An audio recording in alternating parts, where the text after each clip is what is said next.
नमस्कार, आप देख रहे हैं निष्कर्ष भारत।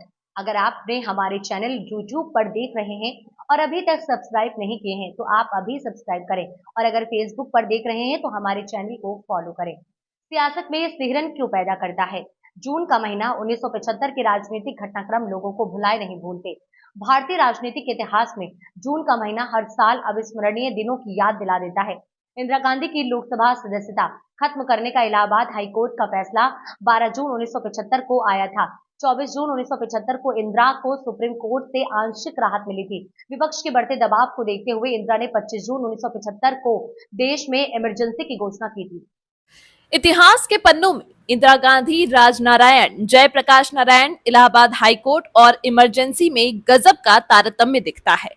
एक की बात शुरू करें तो स्वतः बाकी किरदार सामने आ जाते हैं।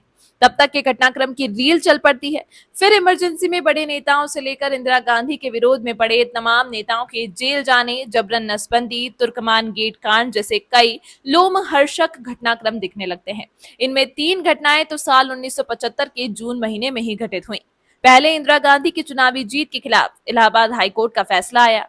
फिर सुप्रीम कोर्ट ने इंदिरा गांधी को आंशिक राहत दी और उसके अगले दिन इमरजेंसी की घोषणा हुई। गुजरात की सत्ता भी विपक्ष ने कांग्रेस से छीन ली। 2 जून को ही आया था इंदिरा के खिलाफ फैसला।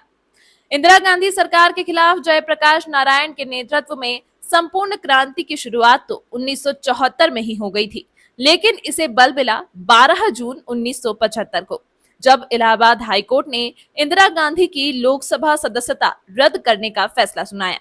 कहानी यह है कि 1971 में इंदिरा गांधी ने रायबरेली से लोकसभा चुनाव लड़ा और जीत गई। उनके प्रतिद्वंदी थे समाजवादी नेता राजनारायण।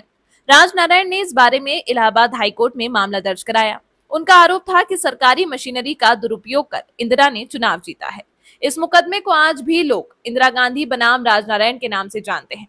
4 साल की सुनवाई के बाद इलाहाबाद हाईकोर्ट ने 12 जून 1975 को इंदिरा गांधी का चुनाव रद्द करने का फैसला सुनाया। फैसला सुनाने वाली जस्टिस जगमोहन लाल सिन्हा ने अपने फैसले में कहा कि राजनारायण की याचिका में उठाए गए कुछ मुद्दे सही हैं। राजनारायण ने अपनी याचिका में 7 मुद्दे इंदिरा गांधी के खिलाफ गिनाए थे। 5 मुद्दों पर अदालत ने इंदिरा गांधी को राहत दे दी। 2 मुद्दों पर जस्टिस सिन्हा ने इंदिरा गांधी को दोषी पाया। हाईकोर्ट ने न सिर्फ उनको दोषी पाया, बल्कि जन प्रतिनिधित्व कानून के तहत अगले 6 साल तक उन्हें लोकसभा या विधानसभा का चुनाव लड़ने के अयोग्य भी ठहरा दिया। फैसला आते ही नए उधेड़बुन में लग गए थे नेता। इलाहाबाद हाईकोर्ट का फैसला आते ही कांग्रेस नेताओं की बेचैनी बढ़ गई। पार्टी के तमाम बड़े नेता इंदिरा आवास पर जुटने लगे। अगले कदम की रणनीति पर विचार शुरू हुआ। ज्यादातर की राय यही थी कि इंदिरा गांधी को लोकसभा की सदस्यता से इस्तीफा नहीं देना चाहिए। चूंकि हाईकोर्ट ने फैसले को शीर्ष अदालत में चुनौती देने के लिए 20 दिनों का वक्त दिया था, इसीलिए इंदिरा गांधी को सोच विचार का वक्त मिल गया। खबर हमारी, निष्कर्ष आपका। ऐसे ही तमाम खबरों